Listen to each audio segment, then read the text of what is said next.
A very good morning here. The next topic, what you take here is nothing but simple interest and compound interest. Look at here. So, what is this simple interest and compound interest? When I'm taking the percentages, I said a point. So, basically, percentages, profit and loss, simple interest, and compound interest all together will take with respect to the percentage analysis. What is this percentage analysis? Already, when coming to the point of this profit and loss, already explained that what is that percentage analysis. So the concept of profit and loss will done with respect to the percentage analysis. Here simply the simple interest and compound interest also will do with respect to the percentage analysis. So what is that percentage analysis? While taking the questions you will understand that. First of all, let us go for one by one. What are the basic terms and what are the basic formulas we'll get in the case of simple interest and compound interest. First of all, if we take the basic formula, coming to the point of simple interest. What is a simple interest? So the added amount or extra amount what you get on a particular sum with a particular rate of interest in a particular time period, generally what you call a simple interest. The added amount or extra amount what you get on a particular sum with a particular time period with a particular rate of interest we call it as simple interest. The basic formula SI is equal to PTR by 100. We know all these terms where P is nothing but principal amount, T is nothing but time period, and R is nothing but rate of interest. So on a particular sum we can take that. For example, on a principal of 10,000 for a time period of 4 years, if the rate of interest is let be 8%. So what is the simple interest means? If I substitute P value, T value, R value. So P is 10,000, T is 4 years, R is 8%, I can get the answer. This is formula approach. But let us understand, I said percentage analysis here. Now how you take it? What is a simple interest? Whatever you pay on sum in a particular time with respect to the rate of interest. What we are paying on 10,000 we are paying for 4 years at a rate of 8% per annum we are paying. What is that 8% means? Per year we'll pay 8% of the amount. So per year we are paying 8%. Like that how many years we are paying? 4 years. Now each year you pay 8%. 4 eights will pay 32%. 32% we have to pay on what? Sum. 32% of 10,000 which is 3,200. That's it. That much easy. Actually here I'm not using any formula. Only thing I'm taking the percentage analysis.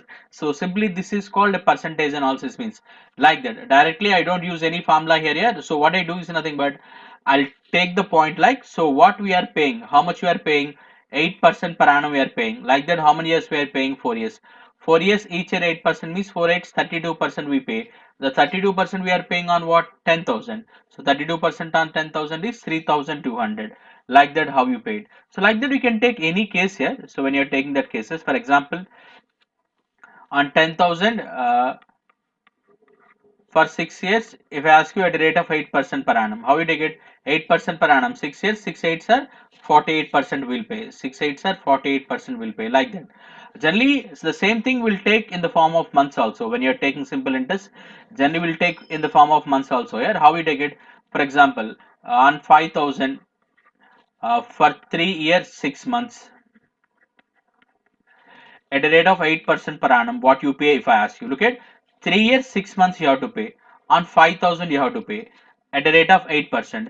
Per year we are paying 8%, na? Then 3 years. 3 eights, how much you pay? 24%. Each year 8%, 3 years will pay 3 eights at 24%, and still I have to pay 6 months. How you pay that 6 months? Actually, look at that point, how you pay that 6 months. Total year we are paying 8%. Total year we are paying 8%. 6 months is nothing but half of the year, na? So then for year we are paying 8% means then half of the year will pay 4%. 24 plus 4 will pay how much? 28%. This is how you pay. So that 28% you have to pay on 5,000. 28% on 5,000 and each 1% is 50. 28 50s means it will be 1400. Like that we'll calculate. Look at here, I'll explain. So 3 years, 6 months. So each year we are paying 8%. 3 eights are 24%. And 6 months. Further you pay 4%. 24 plus 4, 28% we pay.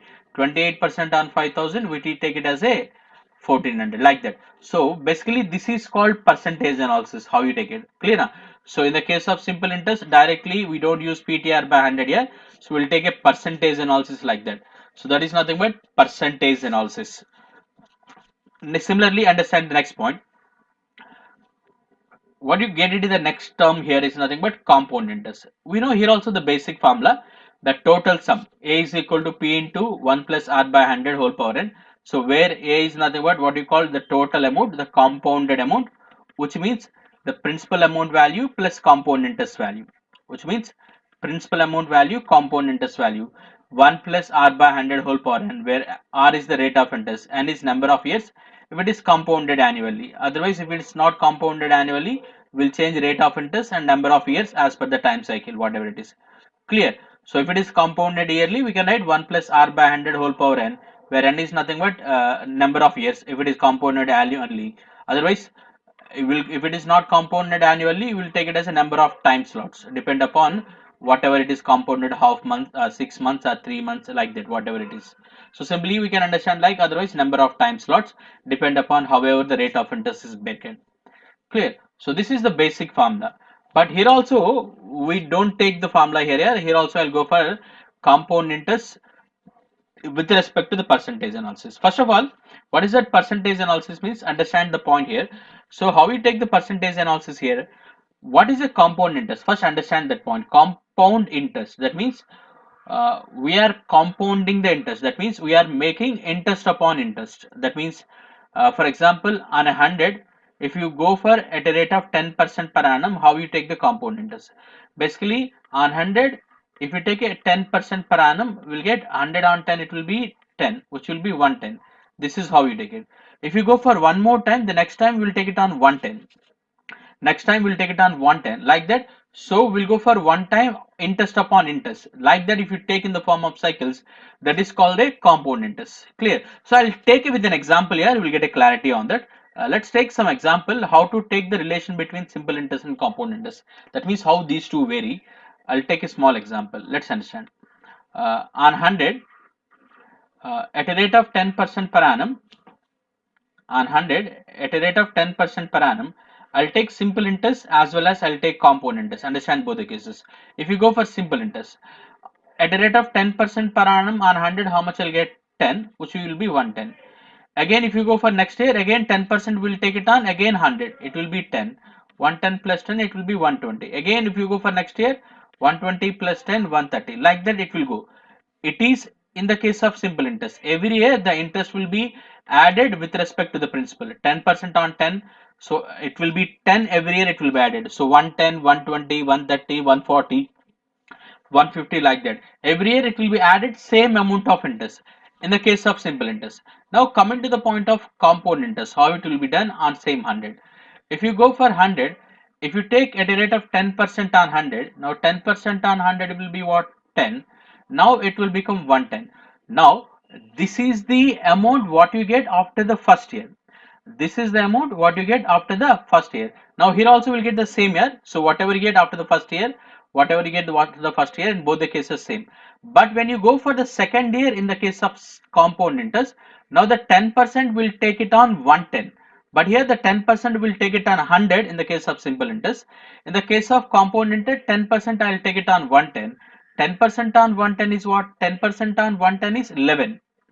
So 110 plus 11, it will become 121. So 110 plus 11, it will become 121. So that means after the 2 years, here I got 120, here I got 121. Only the difference, here the 10% I am taking on 110. So 10% on 110 in the sense, let's check. So 110, if I break like 100 plus 10, 10% on 100 is 10, 10% on that extra 10 is 1. 10 plus 1, it will be 11. So 110 plus 11, which I got 121. But here I got 120 na. So why I got that 1 in the sense 10% on that extra 10. That is nothing but interest upon interest. That is nothing but interest upon interest. That same difference we get it here. If you go for third year, so we'll take 10% on 121. So 10% on 121 is 12.1, which I get it as a 133.1. Here I got 130. So again 3.1. So here I'll get again 2.1 interest extra. That is 2.1 is 10% on 21. So like that, interest upon interest, it will be added in the case of compound interest. Interest upon interest, it will be added in the case of compound interest. That means whatever the interest on the first year, that will be added to second year. Second year interest, it will be added to third year. And third year interest, it will be added to fourth year, like that. So interest upon interest, it will be added on consecutive years. Clear now? So like that, it will be compounded in the form of cycles. That's why basically it is called a compound interest. Basically, it is called a compound interest. Like that, it will be added interest upon interest every year. So every nth year interest, it will be added for the n plus 1 year, like that. That means first year it will be added to second year it will be added to third year it will be added to fourth year it will be added to fifth year. Like that, it will be repeated in the form of cycles. That's why we calling like it's a compounding in the form of cycles. That's why it is called as a compound interest. Basically, there is a basic difference how we take it in the case of simple interest and as well as compound interest. So like this, basically interest upon. In the same way, we'll take percentage analysis. When you're taking compound interest, I said we'll take percentage analysis. Na? So here, how we take percentage analysis. Here, this is how we take percentage analysis. So that means how we understand this point. So if you want to take a compound interest, simply how we understand, look at this point.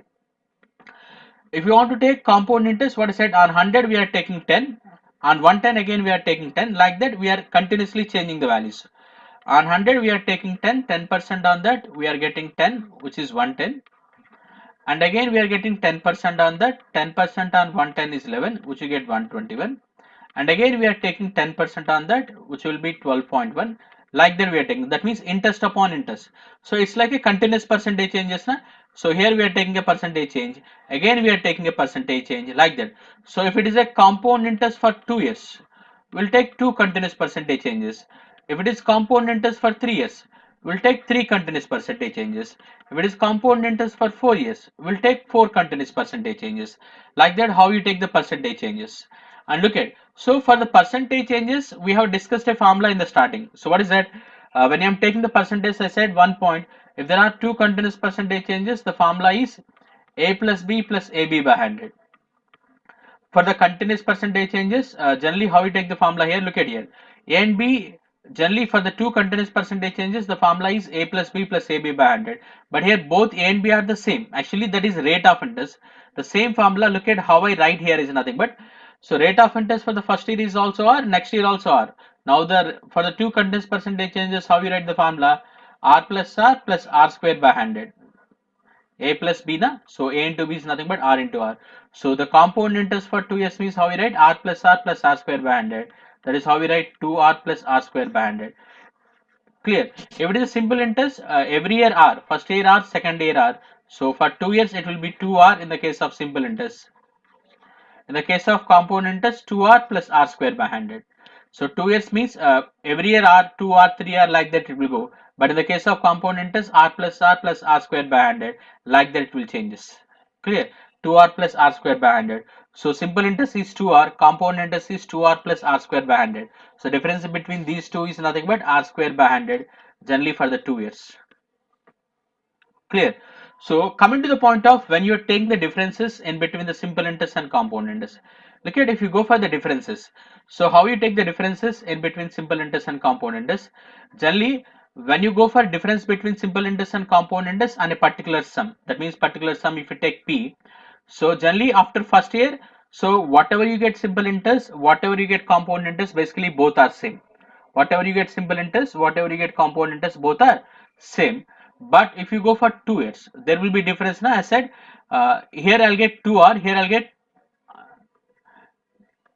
get 2R in the simple interest, here I'll get compound interest is 2R plus R square by 100. So here to here the difference is what? R square by 100. The same thing we'll get. The difference between simple interest and compound interest for 2 years is R square by 100. That R square by 100 we are calculating on P na.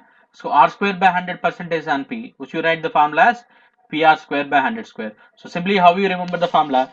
The difference between simple interest and compound interest and a particular sum P for 2 years is equal to PR square by 100 square, where R is the rate of interest, P is the principal amount. Similarly, if you go for 3 years, PR square into 300 plus R by 100 cube. PR square into 300 plus R by 100 cube. That is how we take it. So where I said P is the principal amount, R is the rate of interest. This is how you take the difference for 2 years. This is how you difference for 3 years. But if they ask you 4 years, basically 4 years, we don't go for year. It will be very complex. PR cube into R square or like that will get it. Generally, if they ask you 4 years, then what you do, I'll calculate simple interest for 4 years, I'll calculate compound interest for 4 years, after that I'll take the difference. We'll go for general method. If it is 2 years and 3 years, we'll go for the formula here. If it is 4 years, we'll go for general method. We'll calculate simple interest for 4 years. We'll get compound interest for 4 years. Clear? After that, we'll take the reference. So totally, that's the terms what you get in the case of simple interest. So what I said the points up to now. So what is the simple interest that we are doing with respect to the percentage analysis? What is the compound interest? That is also we are doing with respect to the percentage analysis. And we have to understand the one more point, the difference between simple interest and compound interest. Up to now, these are the points what you have discussed. Is it clear?